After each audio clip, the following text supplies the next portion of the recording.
안녕하세요. 타이밍 부동산TV의 민PD입니다. 오늘은 예상문제 공부 비법에 대해서 설명해 보겠습니다. 우선 민PD가 말하는 예상문제집이란 출판사에 따라서 출제 가능 문제집, 적중 예상 문제집 이런 타이틀로 여러 가지인데요. 아무튼 과목당 400에서 500문제 정도가 있는 그런 문제집을 말합니다.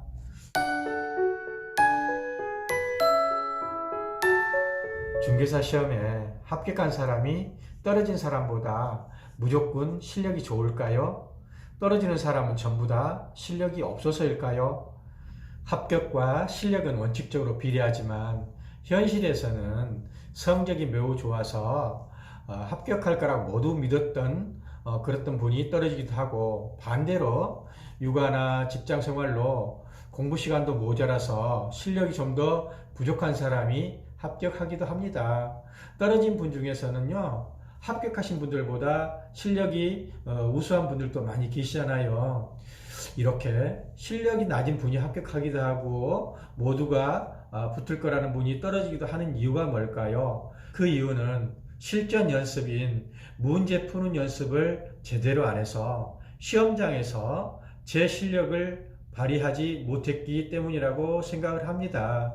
합격의 필수 코스라고 할 수 있는 예상 문제집을 풀어보면서 제한 시간 내에 5가지 지문 속에서 정답을 찾는 연습이 부족했기 때문이라는 것이죠. 상식적으로 실력 있는 사람이 떨어질 수는 없지만 실력 있는 사람이 합격하는 것이 아니라 합격한 사람이 실력 있는 사람이다, 이렇게 말하는 것이 냉혹한 현실이기도 합니다. 우리가 기본서를 읽고 강의를 열심히 듣고 맹렬히 공부를 열심히 하는 목적은 오직 하나, 시험장에서요 정답을 잘 찾는 것입니다. 그래서 트레이닝 코스의 하나로서 문제집을 풀어봐야 합니다. 그러면 문제집을 어떻게 공부하는 것이 가장 효율적일까요? 첫 번째, 예상 문제집의 순서대로 대략 50문제를 정해서 한 문제당 1분의 제한 시간 내에 문제를 푸는 연습을 해야 합니다. 예를 들면 1장이 2문제이고 2장이 25문제, 그리고 3장이 23문제라고 한다면 이 문제를 총합하면 공교롭게 50문제가 되는데요. 이 50문제를 50분에 푸는 겁니다. 그리고 두 번째로는 이게 23문제고 이게 16문제고 제가 이렇게 체크를 해보니까 이게 9문제거든요. 그러면 이게 48문제예요. 그러면 이런 경우는 48분의 문제를 풀어보는 겁니다. 이 과목은 공간정보법, 흔히 지적법이라고 하죠. 지적법의 경우인데요. 지적법의 경우는 이렇게 문제가 한 단원에 많습니다. 예를 들어서 총설이 85문제예요. 그러면 85분에 85문제를 풀어도 되지만 40문제를 풀고 그 다음에 45문제를 뒤에 이렇게 두 번 나눠서 해도 되겠죠. 40문제는 40분에 45문제는 45분에, 그리고 예를 들어서 58문제를 푼다 그러면 1분에 한 문제니까 58분에 해보는 겁니다. 챕터 3은 98문제잖아요. 그러면 뭐 처음에는 50문제, 뒤에는 48문제, 이렇게 50분, 48분에 이렇게 걸쳐서 풀어보면 되는 거고요. 여기는 당연히 43문제니까 43분에 한번 풀어보는 겁니다. 한 문제에 1분의 제한 시간을 정해놓고 문제를 푸는 연습이 핵심입니다. 이렇게 문제집을 푸시면 모의고사를 볼 필요도 없습니다. 두 번째, 틀린 문제는 다시 기본서와 반드시 확인하여야 합니다. 확인 시간은 한 문제당 2분에서 3분입니다. 그러니까 50문제를 풀었다면 100분에서 150분을 이노, 귀노 공법으로 공부하시면 됩니다. 이해하려고 노력하고 기억하려고 노력하시면 된다는 것입니다.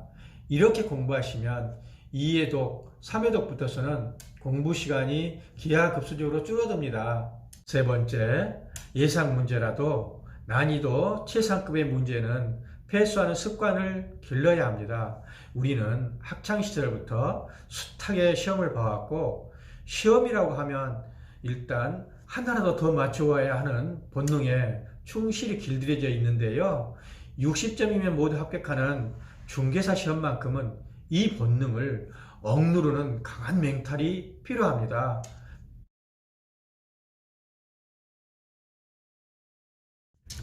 현재 중개사 시험은 과목에 따라서는요, 40문제 중에서 5문제는 오픈북을 해도 못 풀 만큼 어렵고, 범위가 넓은 공법 같은 경우는 기본서에도 없는 문제가 매년 출제됩니다. 그리고 또 다른 5문제는 제한시간 내에 풀기 어렵거나 2년 이상 상당히 공부해야 풀 수 있는 매우 어려운 문제입니다.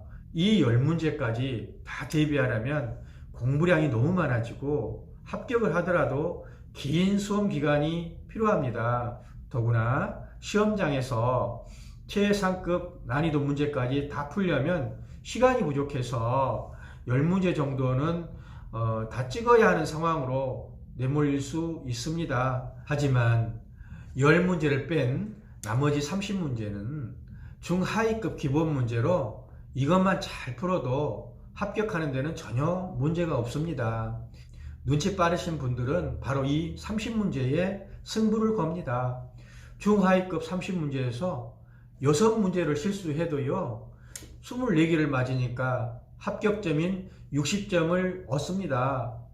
정리해서 말하면 만점 방지용 5문제와 최상급 5문제, 그러니까 총 10문제가 되겠죠. 이 10문제는 일단 패스해서 다 맞으려는 본능적인 욕구를 억제하는 멘탈 연습을 예상 문제집을 풀면서도 함께 해 두시라는 겁니다. 특히 공부를 많이 하신 분이라도요, 시험장에서 난이도 상급 문제가 연속해서 나왔을 때 그거 다 풀겠다고 덤비면 멘탈 붕괴로 추락합니다.